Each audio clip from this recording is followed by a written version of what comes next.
আজিৰ দিনটো এটা বিশেষ দিন হিচাপে পালন কৰিব দিছে। আজিৰ দিনটো নহয়, আমি ঘৰখনৰ প্ৰতিটো মুহূৰ্ত, প্ৰতিটো দিন আমি যাতে আমাৰ ঘৰত কোনেও বেয়া খাদ্য বুলি ক'লে আমি কাক কওঁ আমি বুজি পাওঁ, যে আমাৰ ঘৰত বা আমাৰ ওচৰ চুবুৰীয়া, আমাৰ দোকানত বা বিদ্যালয়ৰ ওচৰত থকা দোকানখনত কিছুমান খাদ্য বিক্ৰী কৰে, যিবিলাক খাদ্য খালে সাধাৰণতে ল'ৰা ছোৱালীৰ ভৱিষ্যতটো অন্ধকাৰ হয় আৰু জীৱনটো সুন্দৰ জীৱন, তোমালোকৰ যিটো উঠি অহা ডাঙৰ হ'বলৈ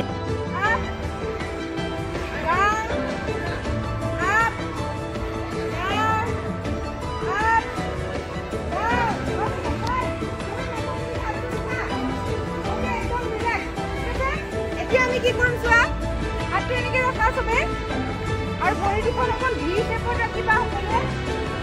এতিয়া সকলোৱে নিজৰ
এতিয়া তোমালোকে সেই যে মাজনী নামৰ ছোৱালী এজনী আছিল, সেই ছোৱালীজনীৰ কথাটো কওঁ।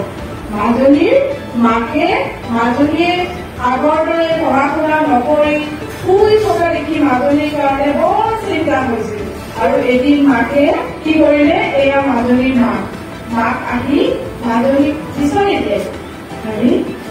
মাজনী ক'ত গ'ল, এইফালেও নাই সেইফালেও নাই, এই বুলি মাজনীয়ে কি কৰিলে, মাজনীৰ মাকে মাজনীক বিচাৰিলে। মাজনী, অ মাজনী, মাজনী কি হ'ল মা, কি হ'ল মা, কিয় মাতিছা? মাজনী, তুমি স্কুলত যাব লাগে নহয়, তোমাৰ দেখোন বহুত দেৰি হৈছে। মা, মা